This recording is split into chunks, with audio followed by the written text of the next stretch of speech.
leave it alone. The difference between creating and just making. So basically, let me go and do it. So anyway, God, when He creates, I looked that up, and that's like basically a thought that you have that you can say something and it will come, right? Okay. So it's something that can basically come. So God thought of earth, and earth was. You know, God said, "Let there be," and it was. So when it came to man, He took a little time with us. Okay, well, with man, let me start there. He took a little time with man. He wanted to make man in His image. So back to verse Genesis 1:26, it said, "And God said, Let us make man in our image, after our likeness, and let them have dominion over the fish of the sea, and over the fowl of the air, and over the cattle." You can underline that part, over the cattle, because some trickery happened later on. "And over all the earth, and over every creeping thing that creepeth upon the earth."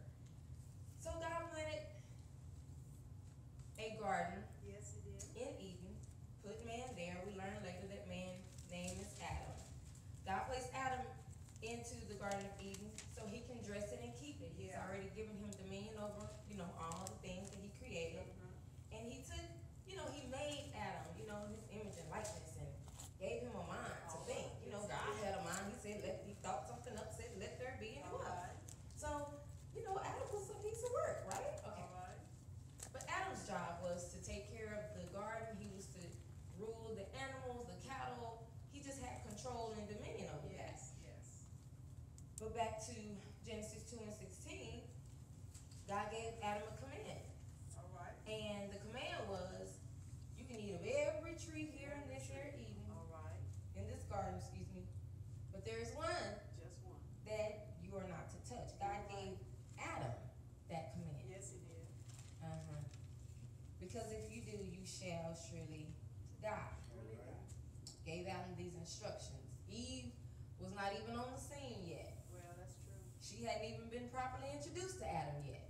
They hadn't gone on their first date or nothing. She wasn't created. She wasn't formed yet. So these instructions came to the one that God gave dominion to. He gave that to Adam. Adam understood that. Then it was time for Eve to come on the scene. So God caused the deep sleep to fall upon Adam. The first day surgery on the planet Earth. He put him to sleep, took the rib, patched him up. Eve is here. Now, I had to give that background for a particular reason, because I wanted you to really understand the difference between God's agenda and Satan's agenda. Satan is about disorder. God is about order. He's been about order from the beginning. He did not create plants and animals first, and then earth. They wouldn't have had anywhere to go. They'd soar in the galaxy, just, in the air, just moving. That's not order. He created the heaven and the earth, created all these animals, water and all them. Where would the fish go? If there was no water, they have to breathe through the water. Once they get up out of there, they flapping, they gasping for air, right? Right. Right. So there is order when it comes to God. God is about order. So God's order was again to the one that He gave dominion to. However, because Satan is about disorder, did you not notice that he didn't go to Adam? Right. He went to Eve. God didn't give Eve these commands. Actually, Eve wasn't even on the scene when God told Adam about it. She had to hear about it.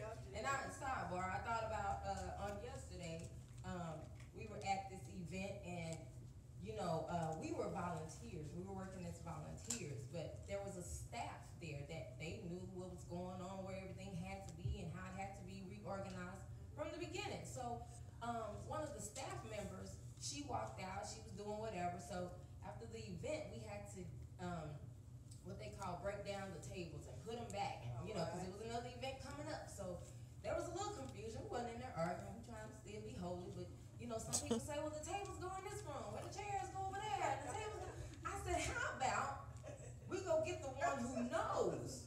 She was giving the instruction. Because I ain't about to argue with y'all, and I ain't about to move all these chairs, which we still in